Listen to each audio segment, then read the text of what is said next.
Hello friends, tailoring work అంటేనే ఎప్పుడు busy అనండి. అసలు ఖాళీయే ఉండదు. ఎనీ టైం బట్టలు స్టిచ్చింగ్ చేస్తూనే ఉండాలి, కస్టమర్స్ని రిసీవ్ చేసుకుంటూనే ఉండాలి. కానీ మరీ పండగలప్పుడైతే మరీ హెవీగా ఉంటుందండి వర్క్. అసలుకి ఫంక్షన్ లేదు, ఏం లేదు, పిండి వంటలు లేదు, అన్నీ చాలా చాలా బిజీగా ఉంటుంది. కానీ ఈసారి మాత్రం కొంచెం ఒక 2 డేస్ కస్టమర్స్ అందరికీ పండగ రోజు 2 రోజులు లీవ్ చెప్పేశానండి. అందరికీ కుదరదండి అని.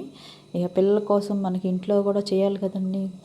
అందుకని కొంచెం పిండి వంటలన్నీ రెడీ చేసి వాళ్ళకి ఈ 2 రోజులు వాళ్ళు ఇంట్లో చేసి పెట్టి మళ్ళీ స్టిచ్చింగ్లోకి అయితే వచ్చేసానండి. మీకు ఎవరికైనా న్యూ స్టిచ్చింగ్ నేర్చుకునే వాళ్ళకి ఎవరికైనా డౌట్స్ ఉంటే ఎనీ డౌట్స్ నన్ను అడగొచ్చు, నేను మెసేజ్ చేయొచ్చు. నేను వాళ్ళకి అంతా అర్థమయ్యేలాగా నేనైతే మళ్ళీ వీడియో రూపంలో చేసి వాళ్ళకి పంపిస్తాను.